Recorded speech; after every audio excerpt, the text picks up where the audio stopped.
Se você já viu alguns vídeos desse canal, você sabe que eu gravo muitas cenas fora de casa. E para chegar nesses lugares eu vou geralmente caminhando. A minha câmera é uma Canon T6i e toda DSLR vem com uma alça para você pendurar a sua câmera no pescoço e ela funciona muito bem para esse propósito. A não ser que você precise andar alguns quilômetros com ela desse jeito, aí sim é um saco.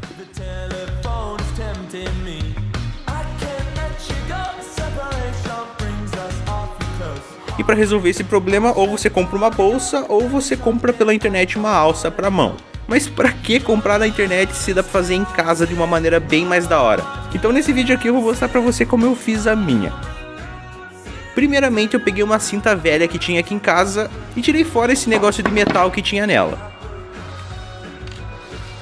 Aí depois eu peguei uma cabeça de tripé e separei o parafuso. Foi até que difícil tirar esse parafuso, mas nada que um tempinho ali insistindo não resolvesse esse problema. Aí eu usei o parafuso e o buraco da cinta para prender embaixo da câmera. Assim eu consegui medir exatamente o tamanho certo de tudo e cortei o resto da cinta fora. Aí depois eu tirei alguns dos enfeites que tinham na cinta, foi com a tesoura mesmo e foi bem fácil. Mas eu não tirei todos, eu só tirei os que eu não gostava mesmo. Aí eu usei outra alça de câmera digital pequena para fazer a outra ponta que vai prender na câmera. Outra coisa que eu usei também é essa travinha de plástico que vem com a alça da DSLR.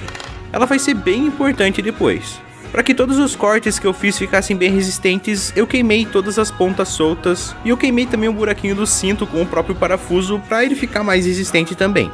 Então ficou assim: o cinto com o tamanho certo e o buraco, o parafuso que vai nele e a alça da outra câmera com a travinha de plástico da alça velha. Depois que tudo isso estava certo, eu comecei a parte mais importante do projeto: a costura.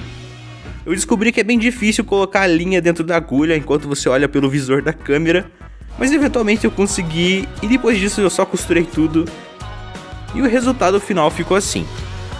Depois disso ficou bem mais fácil levar a câmera comigo em pequenos percursos e essa foi a maneira que eu fiz a minha alça de mão.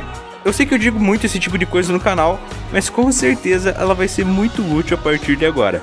Eu espero que esse vídeo inspire você a improvisar sempre que é preciso e a gente se vê nos próximos aqui desse canal. Um grande abraço e até lá!